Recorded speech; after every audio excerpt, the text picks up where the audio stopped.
Hi everyone, my name is Ravi Dr. V. Kumarasamy and my metric number is 2512400571.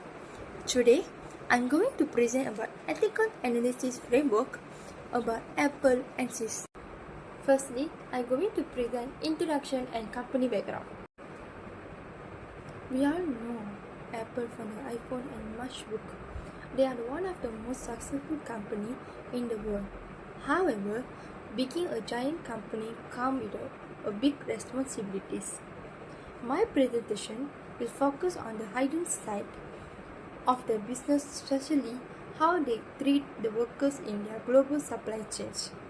I choose Apple because I want to see if their actual behavior match their famous ethical policy.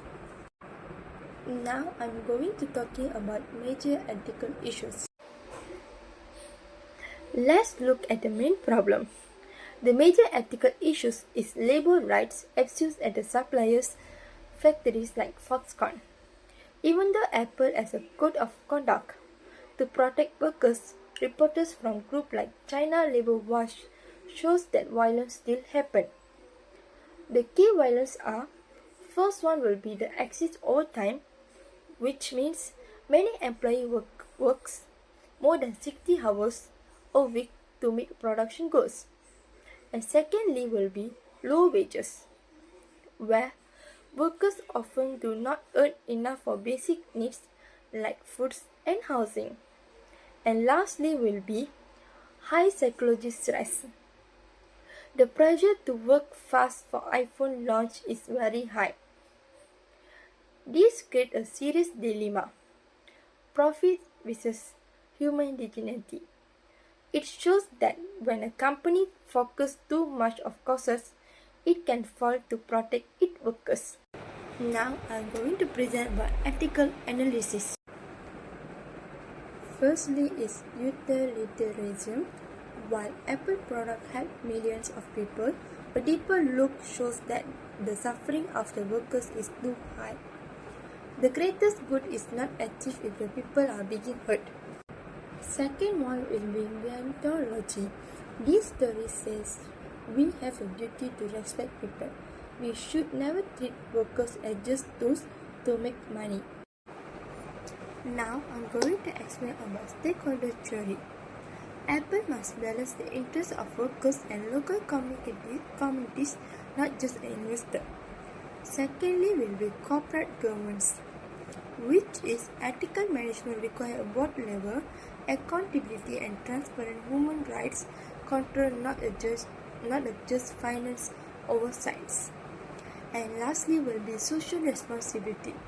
Real responsibility is protecting and preventing harm rather than reacting. Now I'm going to explain about framework for Apple analysis. Firstly, I'm going to explain about strategy policies. The title that I have chosen for this company is Apple Ethical Supply Chain Labor Protection Framework.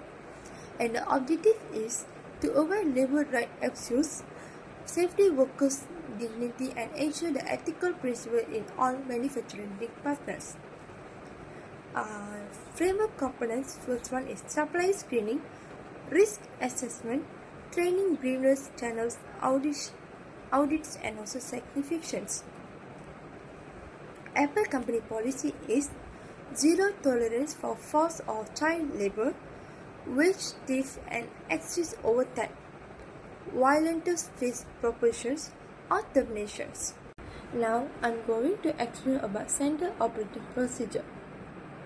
Divided to 4 steps. First one will be determine high-risk supplier and perform human rights due to diligence. And second one will be monitor work hours, salaries and requirement. Thirdly will be conduct confidentially workers interview and record violence severity. And lastly will be manage corrective action plans and performance re-audits. Last part will be conclusions and reflection. In conclusions, business ethics is not just about writing policies on websites. It is about how a company acts every day, in its factories. In my personal reflections, this assignment taught me that ethical leadership takes courage. It means choosing fairness and human dignity even when there is a pressure to make a profit. Profit can ever justify the damage done to employees. A truly great company must be both effective and fairly. That's all from me. Thank you.